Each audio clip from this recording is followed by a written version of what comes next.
we've just arrived in Najaf, where the local people here are commemorating the passing of the Prophet Muhammad, peace be upon him.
So the call to prayer has gone out, and now everyone has stopped their mourning and beating the drums and so on, and they're moving towards the shrine of Imam Ali, where they'll perform their midday prayers.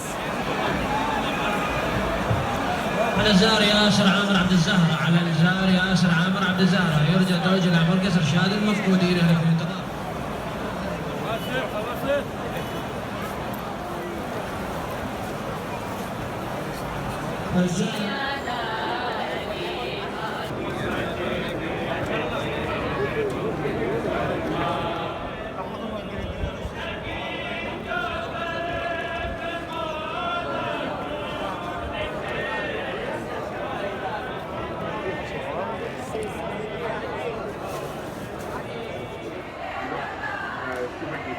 They want to make money, so they sell everything separately. It doesn't come in a package. You have to go. Don't give everything. You won't buy.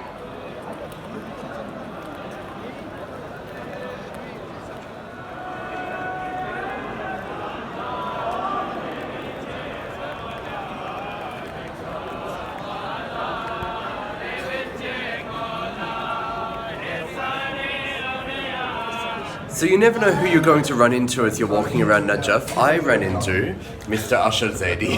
Hi guys.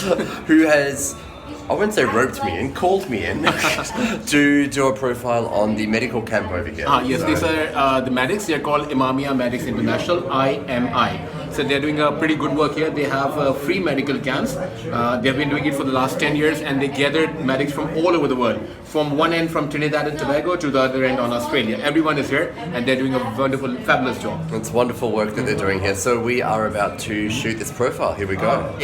So I've got a very special guest for you today. His name is Tim Blight, and he is a journalist from Australia, and he has come to travel all the way from Australia to Iraq, and he's been part of the Arbaeen and 28 Safar processions. So we're going to the Iraqi medical students and sometimes new graduate workers help them for translation to Arabic.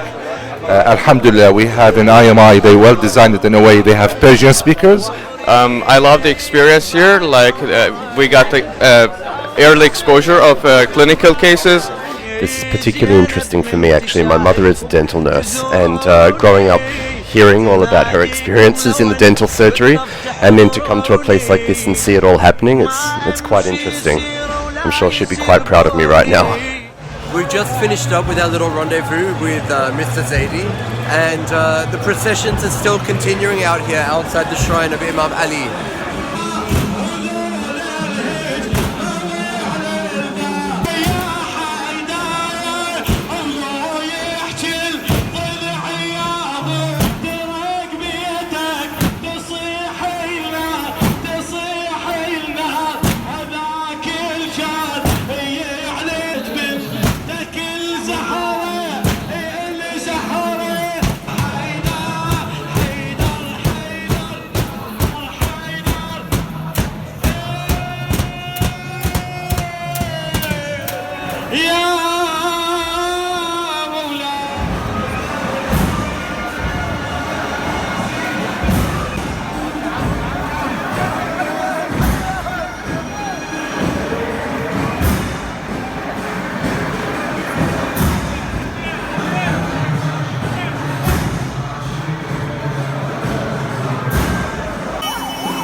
Things are just winding down here in Najaf, and although this mightn't have been the biggest religious gathering that I've ever been to, it was probably one of the most amazing. Quite aside from the religious significance, the sheer spectacle of what went on here today was simply amazing.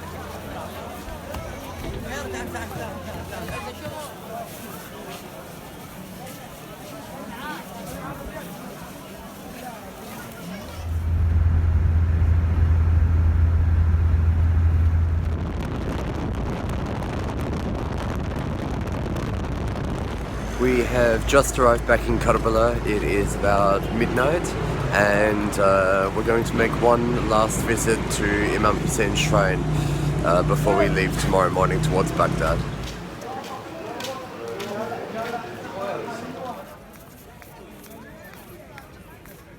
We're now heading back to the hotel after having spent our last night in Karbala at the shrines of Mawla Abbas and Imam Hussein. Last night spent in Karbala, we've sort of got, it's a strange feeling. It was the last night in Karbala. I don't want to go back. I know, I don't want to go back either. It's a strange feeling of satisfaction, but then also not, sad. Yeah, sadness as well. Feeling as if we're going home, but in a way that we've sort of made this home as well. I'll hopefully reflect a bit more on this tomorrow as we head to the airport, but for now it's good night from Karbala.